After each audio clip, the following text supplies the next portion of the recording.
Hello friends, welcome back to my YouTube channel UPSC education point. आज हम history की test series करेंगे जो हमने बीच में गैप कर दिया था, लेकिन आज से हमारी क्लासेस स्टार्ट हो रही है टेस्ट सीरीज़ की, क्योंकि यूपीएससी की एग्ज़ाम आने वाली, बीपीएससी की एग्ज़ाम तो कैंसिल हो गई है, बट वो भी एग्ज़ाम जल्दी हो जाएगा। ठीक है फ्रेंड्स, तो जो जो एग्ज़ाम की तैयारी कर रहे हैं यूपीएससी के लिए, बीपीएससी के लिए, स्टेट पीसीएस के लिए, प्लीज़ इस चैनल को ज्वाइन करके सब्सक्राइब कर दें, क्योंकि इस पर रोज़ 8 बजे रात में आप लोग को टेस्ट सीरीज़ अवेलेबल मिलेगी। ठीक है, तो चलिए आज की क्लासेस स्टार्ट करते हैं। पहला क्वेश्चन है, किस ऋषि के बारे में कहा जाता है कि उन्होंने दक्षिण भारत का आर्यकरण किया है? कौन से ऋषि को ये कहा जाता है कि उन्होंने दक्षिण भारत का जो आर्यकरण किया है उन्हें आर्य बनाया गया? तो उन्हें अगस्त्य को कहा जाता है। किसे कहा जाता है? अगस्त्य को। किसे कहा जाता है friend? Agastya. Option number B हमारा इसका सही होगा। क्वेश्चन नंबर सेकंड हमारा क्या है? एसएससी में पूछा गया क्वेश्चन है ये। ऋग्वैदिक आर्य पशुचारी लोग थे। जो ऋग्वैदिक आर्य जो थे वो पशुचारी थे, वो ज़्यादातर पशु पालते थे। यह इस तथ्य से पुष्ट होता है कि जो ऋग्वैदिक काल में जो लोग जो ऋषि थे वो ज़्यादातर गायों को ही पूजते थे, मानते थे, पालते थे। दान में भी ज़्यादातर वो लोग गाय लेते थे। तो इसमें कौन कौन सा ऑप्शन सही है? ऋग्वेद में गाय के अनेक संदर्भ है, ऑप्शन ये भी हमारा सही, ये सही है। अधिकांश युद्ध गायों के लिए लड़े गए थे, ये भी हमारा सही है। पुरोहितों को दिए जाने वाले उपहार प्रायः गाय होती थी, ना कि जमीन, ये भी हमारा सही है। ठीक है, तीनों ऑप्शन हमारा सही है, तो इसलिए ऑप्शन नंबर डी उपयुक्त सभी हमारा सही होगा। अब क्वेश्चन नंबर थर्ड देखते हैं। हमारा आईएएस के क्वेश्चन में, आईएएस 2008 में पूछा गया क्वेश्चन है, निम्नलिखित कथनों पर विचार कीजिए। ना चुकाए गए ऋण के बदले में दास्तव की प्रथा वैदिक काल से लेकर बौद्ध के समय तक प्रचलन में नहीं थी। जो चुकाए गए ऋण का जो दास्तव प्रथा थी वो वैदिक काल से लेकर बौद्ध के समय तक प्रचलित में नहीं थी, ऐसा माना जाता है। दूसरा ऑप्शन क्या बोलता है कि वैदिक काल में ऊंची जातियों की स्त्रियों के पति की मृत्यु के उपरांत ना तो संपत्ति धारण करने का अधिकार था, ना ही पुनर्विवाह करने का अधिकार था। तो ये दोनों हमारा ऑप्शन क्या होगा फ्रेंड्स? गलत होगा, क्योंकि ऐसा कुछ हमारे पहले बुक्स में नहीं लिखा गया है, ना ऐसा कुछ है। ठीक है फ्रेंड्स, तो ना ए सही, फर्स्ट सही है, ना सेकंड सही है। क्वेश्चन नंबर 4 देखते हैं। निम्न में से कौन सही सुमेलित है? तो निम्न में से कौन सा हमारा सही सुमेलित होगा? तो ए, सी और डी हमारा सही सुमेलित नहीं होता है। सत्यमेव शिवम सुंदरम भागवत गीता में नहीं है, तो ये हमारा सिर्फ सत्यमेव जयते, जो ऑप्शन नंबर बी है, यही हमारा सही होगा। मुंडन कोशनिषद वाला हमारा ये ऑप्शन नंबर बी हमारा बिल्कुल करेक्ट होगा। चलिए क्वेश्चन नंबर 5 देखते हैं। सुमेलित कीजिए। फर्स्ट में क्या है? अधिकारी कर्मचारी लिखा है, सेकंड में कार्य लिखा था। तो पहला क्या है? संग्रहित, और इसके साइड में लिखा आखेटक में राजा। तो इसका किसके साथ ऑप्शन हमारा सही होगा फ्रेंड्स? तो इसका ऑप्शन हमारा क्या सही होगा कि फर्स्ट का जो ऑप्शन होगा 4 होगा, कोषाध्यक्ष। फर्स्ट का हमारा ऑप्शन क्या होगा? कोषाध्यक्ष। एक हमारा 4 के साथ लगेगा, और जो भगदूत है, भगदूत के साथ हमारा कर संग्रह आएगा। सूत के साथ हमारा आ जाएगा आखेट में राजा का साथी, और गोभी कर्तन में आ जाएगा राजकीय चारण। तो इसका ऑप्शन नंबर सी हमारा बिल्कुल सही होगा। क्या होगा? ऑप्शन नंबर सी हमारा बिल्कुल सही होगा। चलिए आगे नेक्स्ट क्वेश्चन देखते हैं। क्वेश्चन नंबर 6, ये भी सुमेलित कीजिए। आरएएस के क्वेश्चन में पूछा गया है कि ऋग्वैदिक काल में इसमें से कौन सा हमारा किसके साथ सही जाएगा? तो ये हमारा जाएगा ऑप्शन नंबर सी के साथ सही जाएगा। सी में कौन कौन से? फर्स्ट के साथ आएगा हमारा ऋग्वैदिक के साथ आएगा ऐतरेय। उसके बाद सामवेद के साथ हमारा पंचबीस, और अर्थवेद के साथ हमारा आ जाएगा गोपथ, और यजुर्वेद के साथ हमारा शतपथ। ठीक है फ्रेंड्स, तो इसका ऑप्शन नंबर हमारा सी सही है, करेक्ट है, option number C. Question number 7 देखते हैं। 7 हमारा क्या कहता है? सीडीएस 2014 में पूछा गया क्वेश्चन है, ऋग्वेद के संबंध में निम्नलिखित कथनों में से कौन सा एक सही नहीं है? ऋग्वैदिक के कथनों के संदर्भ में इनमें से कौन सा, चारों में से कौन सा हमारा एक कथन सही नहीं है? तो एक कथन के बारे में देखते हैं। इसमें क्या आता है? देवियों की पूजा प्रार्थना एवं यज्ञ कर्म कांडों द्वारा की जाती है। ठीक है, दूसरा ऑप्शन क्या कहता है? देवियों की शक्तिशाली निरूपित किया गया है, जिन्हें यह अनुष्ठानों के माध्यम से मनुष्य के संचार में हस्तक्षेप हेतु प्रेरित किया जा सकता है।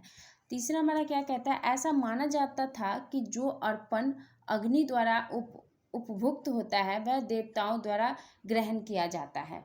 ठीक है। ऑप्शन नंबर 4 हमारा क्या कहता है, यज्ञ मंदिरों में संपन्न किए जाते हैं। यज्ञ सिर्फ मंदिरों में संपन्न किए जाते हैं? नहीं, ऐसा कुछ नहीं है। यज्ञ क्या है, हमारे घर में भी होते हैं। अगर हम बड़ा यज्ञ करवाएं तो हमारे घर में भी संपूर्ण होते हैं।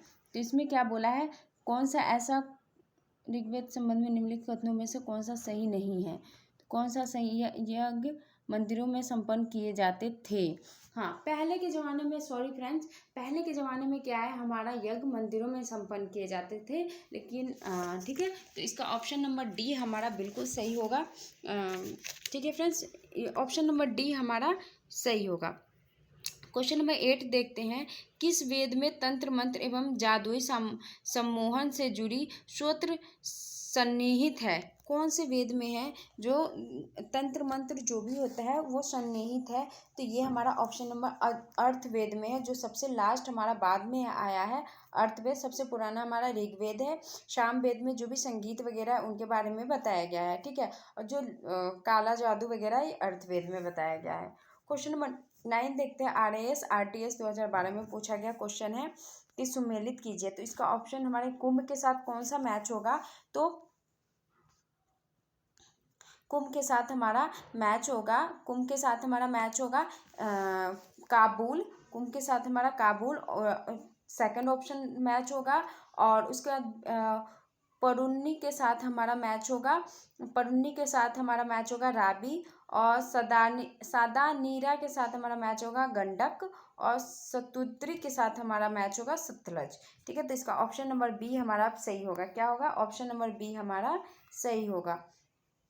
क्वेश्चन नंबर 10 देखते हैं कि सर्वाधिक प्राचीन वेद ऋग्वेद है, जिन्हें क्या कहते हैं? सर्वाधिक प्राचीन वेद कौन सा है? ऋग्वेद है, तो सबसे पुराना ऋग्वेद ही है। तो इसे हम क्या कहते हैं? तो इसे हम क्या कहते हैं फ्रेंड्स? तो इसे हम कहते हैं ईश्वर स्तुति के मंत्र हैं। इसमें ईश्वर की स्तुति, जो भगवान को याद किया जाता है, उनके काफ़ी सारे मंत्र इसमें दिए गए हैं। ठीक है फ्रेंड्स, इसमें काफ़ी सारे मंत्र दिए गए हैं। तो इसका ऑप्शन नंबर ए हमारा बिल्कुल करेक्ट होगा। चलिए क्वेश्चन नंबर 11 देखते हैं, ऋग्वेद में निम्नलिखित किन नदियों का उल्लेख अफगानिस्तान के साथ आर्यों के संबंध का सूचक है? ऋग्वैदिक में जो नदियां दी गई हुई है उनका उल्लेख अफगानिस्तान के साथ आर्यों के साथ सूचक है, मतलब आर्यों के साथ, अफगानिस्तान के साथ आर्यों के साथ सूचक है। तो इसका ऑप्शन नंबर हमारा क्या होगा? ऑप्शन नंबर सी होगा, कुंभा एवं क्रुमु। क्या होगा? कुंभा एवं क्रुमु। ऑप्शन नंबर सी हमारा इसका सही होगा। क्वेश्चन नंबर 12 देखते हैं, किस ऋग्वैदिक संहिता या मंडल में किस ऋग्वैदिक संहिता या मंडल ने पहली बार शूद्र को परिचित कराया? कौन सा जो संहिता है, ऋग्वैदिक संहिता या मंडल ने सूत को परिचित कराया? तो किसने परिचित कराया है? तो ये परिचित कराया है 10वें ने। कौन से सूत ने परिचित किया है? 10वें सूत ने। ठीक है, 13वां क्वेश्चन देखते हैं, सूती साहित्य में इनमें से कौन सा नहीं आता? सूती साहित्य में इनमें से कौन सा नहीं आता है? तो सूती साहित्य में इनमें से कौन सा नहीं आता है? तो इनमें से नहीं आता ऑप्शन नंबर बी हमारा वेदांग। क्या आएगा? Option B Vedang.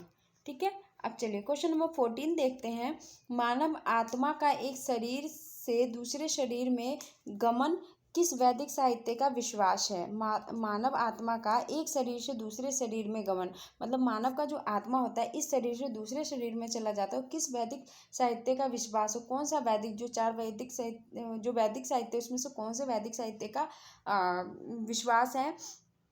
तो ये विश्वास है ऑप्शन नंबर डी उपनिषद। कौन होगा? उपनिषद। ऑप्शन नंबर डी उपनिषद। 15वें क्वेश्चन देखते हैं, इनमें से किसमें प्रसिद्ध गायत्री मंत्र सूर्य देवी गायत्री को संबोधित है? इनमें से कौन सा गायत्री मंत्र सूर्य देवी को संबोधित है? तो ऑप्शन नंबर सी ऋग्वैदिक संहिता। क्या होगा? ऑप्शन नंबर सी ऋग्वैदिक संहिता। क्वेश्चन नंबर 16 देखते हैं, इनमें से किसने सर्वप्रथम गोत्र शब्द को कहा है? इनमें से कौन सा जो है उनमें गोत्र शब्द को पहले इन ऋग वैदिक का जो वैदिक है वैदिक वेद है हमारे उनमें से किसमें ऋग कहा गया है? तो डी में, अर्थवेद में गोत्र को सर्वप्रथम गोत्र का शब्द यूज किया गया है, डी। और क्वेश्चन नंबर 17 देखते हैं। अवेस्ता और ऋग्वेद में समानता है। अवेस्ता किस क्षेत्र से संबंधित है? अवेस्ता किस क्षेत्र से संबंधित है? तो अवेस्ता ईरान से संबंधित है। किससे संबंधित है? ईरान। ऑप्शन नंबर बी हमारा सही है। अब हमारा क्वेश्चन आ गया, सुमेलित कीजिए। फर्स्ट के साथ हमारा क्या मैच करेगा फ्रेंड्स? फर्स्ट के साथ हमारा क्या मैच करेगा? तो फर्स्ट के साथ हमारा ब्रह्मा विवाह के साथ पहला ही मैच करेगा। हमारा ब्रह्मा विवाह के साथ कौन सा मैच करेगा? पहला मैच करेगा समान वर्ण या जाति का विवाह, समान वर्ण या जाति का विवाह। दैव विवाह के साथ क्या मैच करेगा? तो दैव विवाह के साथ हमारा सेकंड ऑप्शन मैच करेगा पुरोहित का परिश्रमिक में मिली कन्या के साथ विवाह। आश्र विवाह के साथ हमारा क्या मैच करेगा? क्वेश्चन नंबर ऑप्शन थर्ड, कन्या मूल्य के रूप में एक जोड़ी गाय या बैल चुकाकर किया गया विवाह। और ऑप्शन डी में हमारा करेगा प्रजापत्य विवाह, बिना दहेज का विवाह। इसका ऑप्शन नंबर हमारा ए सही होगा फ्रेंड्स, ए सही होगा। ये सभी एक दूसरे से मैच कर रहे हैं। क्वेश्चन नंबर 19 देखते हैं, सुमेलित कीजिए। गंधर्व विवाह। गंधर्व विवाह क्या कौन सा विवाह है फ्रेंड्स? गंधर्व विवाह कौन सा विवाह है? तो गंधर्व विवाह हमारा प्रेम विवाह है। कौन सा विवाह है? गंधर्व विवाह प्रेम विवाह है। ये भी हमारे चारों ऑप्शन चारों के साथ मैच कर रहा है। ए फर्स्ट के साथ, बी सेकंड के साथ, सी थर्ड के साथ और डी फोर्थ के साथ। तो असुर विवाह क्या है? कन्या को खरीद कर किया गया विवाह। असुर विवाह किसे कहते हैं? कन्या को खरीद कर किया गया विवाह। राक्षस विवाह पराजित राजा की कन्या या अपहरण की गई कन्या के साथ विवाह। राक्षस विवाह क्या है? जब कोई राजा पराजित हो जाता है या अपहरण कर ली जाती है उसकी कन्या को। पैशाच विवाह कौन सा है? सोई हुई अवस्था में कन्या को सुमराह कर या मानसिक रूप से अस्वस्थ कन्या को गुमराह कर उसके साथ किया गया विवाह। तो इसका ऑप्शन नंबर हमारा ए बिल्कुल सही होगा। क्या होगा? ऑप्शन नंबर ए हमारा बिल्कुल सही होगा। ठीक है, अब हम बात करते हैं क्वेश्चन नंबर 20 का। गाय किस काल में महत्वपूर्ण स्वरूप का धन थी? गाय किस काल में महत्वपूर्ण स्वरूप का धन थी? कौन से काल में थी स्वरूप धन? तो ये हमारा था ए ऋग्वैदिक काल में। गाय के ज्यादातर जो आपको रूप है ऋग्वैदिक काल में ही देखने को मिलेंगे। ठीक है, तो निम्नलिखित क्वेश्चन नंबर 21 देखते हैं। निम्नलिखित युगों में से कौन सा एक भारतीय पटदर्शन का भाग नहीं है? इनमें से कौन सा एक पटदर्शन का भाग नहीं है? भारतीय पटदर्शन का भाग नहीं है। तो ऑप्शन नंबर सी, लोकायत और कपालिक। क्या होगा? लोकायत और कपालिक। क्वेश्चन नंबर 22 देखते हैं। उत्तर वैदिक काल के वेद विरोधी और ब्रह्मा विरोधी धार्मिक अध्यापकों को किस नाम से जाना जाता है? वेद विरोधियों को और ब्रह्मा विरोधियों को धार्मिक अध्यापकों में किस नाम से जाना जाता है? तो किस नाम से जाना जाता है? तो ये जाना जाता है हमारा श्रमण। किससे? श्रमण। ये जाना जाता है हमारा श्रमण। Option number B. Question number 23 देखते हैं। निम्नलिखित में से उत्तर वैदिक काल में लिखे गए ग्रंथों का सही क्रम कौन सा है? जो वैदिक उत्तर वैदिक काल में जो ग्रंथ लिखे गए उसका सही रूप सही में पहले कौन सा लिखा गया, उसके बाद कौन सा लिखा गया, उसके बाद कौन सा लिखा गया, ये देखते हैं। तो ये हमारा पहले लिखा गया वेद, ब्रह्मा, आर्यनक और उपनिषद। उपनिषद सबसे बाद में लिखा गया था, वेद सबसे पहले लिखा गया था, ब्रह्मा सेकंड में और आर्यनक थर्ड में लिखा गया था। ठीक है, तीसरे स्थान पे है। क्वेश्चन नंबर 24 देखते हैं। संख्या, योग्य, न्याय, वैशेषिक, मीमांसा एवं वेदांत, इन 6 विभिन्न भारतीय दर्शनों की स्पष्ट रूप से अभिव्यक्ति हुई है। क्या हुई है फ्रेंड्स? तो इसका ऑप्शन हमारा क्या होगा? ऑप्शन 24 का ए होगा हमारा सही, वैदिक युग में। ऑप्शन नंबर ए, वैदिक युग में। क्वेश्चन नंबर 25 देखते हैं। भारत के संप्रतीक के नीचे उत्कीर्ण भारत को राष्ट्रीय आदर्श शक्ति सत्यमेव जयते कहाँ से लिया गया है? 2014 में पूछा गया, सत्यमेव जयते कहाँ से लिया गया है फ्रेंड्स? तो ये लिया गया मुंड कोपनिषद से, क्या, मुंडकोपनिषद से। ऑप्शन नंबर डी हमारा सही होगा, मुंडकोपनिषद से सत्यमेव जयते लिया गया है। ठीक है फ्रेंड्स, अब हम क्वेश्चन नंबर 26 देखते हैं। सुमेलित कीजिए। इसका क्या होगा, तो ऋग्वेद के साथ हमारा क्या मैच करेगा, ऋग्वेद के साथ हमारा तंत्र मंत्र एवं वशीकरण मैच करेगा। तंत्र मंत्र एवं वशीकरण ऑप्शन थर्ड, ए के साथ थर्ड मैच करेगा। आयुर्वेद के साथ हमारा मैच करेगा सेकंड, श्रोत्र एवं कर्मकांड, श्रोत्र एवं कर्मकांड। थर्ड के साथ सामवेद के साथ हमारा क्या मैच करेगा, सामवेद के साथ हमारा फर्स्ट मैच क्या है, संगीत में श्रोत्र। अर्थवेद के साथ हमारा मैच करेगा, अर्थवेद के साथ हमारा मैच क्या है, तंत्र मंत्र एवं वशीकरण। क्या करेगा, तंत्र मंत्र एवं वशीकरण। तो इसका ऑप्शन नंबर ए हमारा बिल्कुल करेक्ट है। क्या होगा, ए हमारा बिल्कुल करेक्ट है, option number A.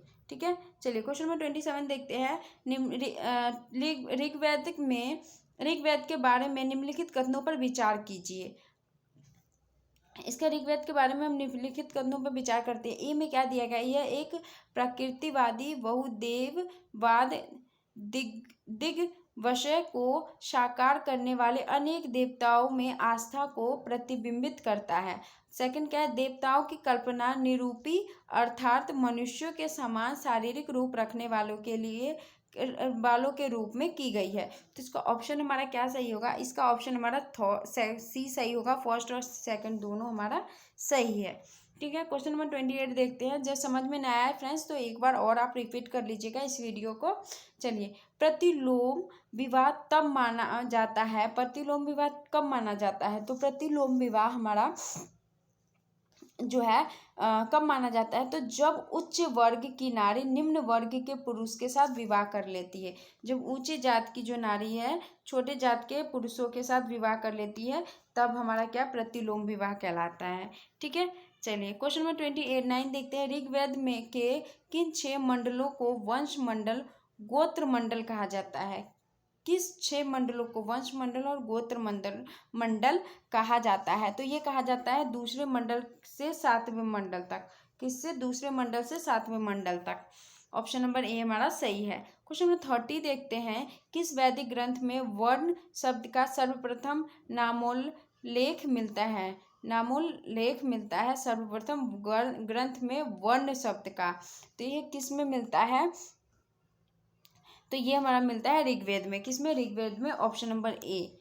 Question number 31 देखते हैं। ऋग्वैदिक काल से संबंधित मृदभांड संस्कृति है, ऋग्वैदिक काल से संबंधित मृगभांड संस्कृति क्या है, तो गुरुवर्णी मृदभांड संस्कृति। क्या होगा, गुरुवर्णी मृदभांड संस्कृति, ऑप्शन नंबर ए। क्वेश्चन 32 देखते हैं। निम्नलिखित में से कौन मूलतः जल या समुद्र का देवता था, जल और समुद्र का देवता कौन है, तो जल और समुद्र का देवता वरुण देव है। कौन है, वरुण देव, ऑप्शन नंबर सी हमारा सही है। चलिए क्वेश्चन नंबर अब हम देखते हैं क्वेश्चन नंबर 33। निम्नलिखित में से कौन सी एक ऋग्वैदिक आर्यों की लाक्षणिक विशेषता नहीं है, कौन सा एक लाक्षणिक विशेषता नहीं है, तो ये डी, वे ताम्र और आधुनिक हलफाल के उपयोग से परिचित थे। वो क्या थे, ताम्र और आधुनिक हलियाल से उपयोग से परिचित थे, option number D. Question number 34 देखते हैं। IAS 2012 में पूछा गया, पूर्व वैदिक आर्यों का धर्म प्रमुखता था, क्या प्रमुखता था, 34 का क्या होगा हमारा, ऑप्शन नंबर सी होगा, ऑप्शन प्राकृतिक पूजा और यज्ञ। क्या होगा, प्राकृतिक पूजा और यज्ञ। क्वेश्चन नंबर 35 देखते हैं। धर्म तथा श्रत भारत की प्राचीन वैदिक सभ्यता के एक केंद्रीय विचार को चित्रित करते हैं। इस संदर्भ में निम्नलिखित कथनों पर विचार कीजिए। तो 35 का हमारा क्या ऑप्शन हमारा सही क्या होगा, सी, ऑप्शन नंबर सी हमारा सही होगा। फर्स्ट और सेकंड हमारा सही होता है। फर्स्ट और सेकंड, धर्म व्यक्तियों के दायित्वों एवं स्वयं तथा दूसरों के प्रति व्यक्तिगत कर्तव्यों की संकल्पना थी। सेकंड हमारा क्या है, ऋत व्यक्ति मूलभूत नैतिक विधान था जो सृष्टि और उनमें अंतर्निहित सारे तत्वों के क्रियाकलापों को संचालित करता था। तो इसका ऑप्शन नंबर हमारा सी बिल्कुल सही है। क्वेश्चन नंबर 36 देखते हैं। प्राचीन भारत में योद्धे कौन थे, प्राचीन भारत में योद्धे कौन थे, तो योद्धे थे, ऑप्शन नंबर सी, एक गणतंत्रात्मक जनजाति, ठीक है, एक गणतांत्रिक जनजाति। क्वेश्चन नंबर 37 देखते हैं, निम्नलिखित में से कौन सा से लक्षण ऋग्वेद के अनुसार धर्म के स्वरूप को वर्णित करता या करते हैं? कौन सा वर्णित करते हैं? तो ये ऑप्शन नंबर बी हमारा सही होगा। ऑप्शन नंबर बी हमारा फर्स्ट और सेकंड दोनों सही होगा। ऋग्वेद के धर्म को प्राकृतिकवादी बहुदेववाद कहा जा सकता है, ठीक है।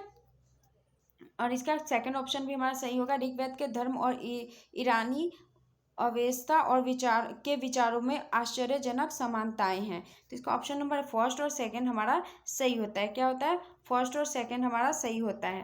फर्स्ट और सेकंड, ऑप्शन नंबर बी हमारा सही है, ठीक है। क्वेश्चन नंबर 38 देखते हैं, ऋग्वैदिक आर्यों द्वारा देवताओं का जो विभाजन किया गया था, उनका निम्न में से कौन सा प्रमुख आधार था? कौन सा प्रमुख आधार था? तो इसका प्रमुख आधार था प्राकृतिक, ठीक है फ्रेंड्स, ऑप्शन नंबर ए। तो आज की हमारी टेस्ट सीरीज हिस्ट्री की कंप्लीट हो चुकी है। कल हम रात के 8 बजे हम पॉलिटी की टेस्ट सीरीज करेंगे। अगर आप लोगों को फ्रेंड्स ये टेस्ट सीरीज अच्छी लग रही है तो प्लीज़ चैनल को सब्सक्राइब करके जाए, ठीक है। Thank you so much UPSC education point से जुड़ने के लिए।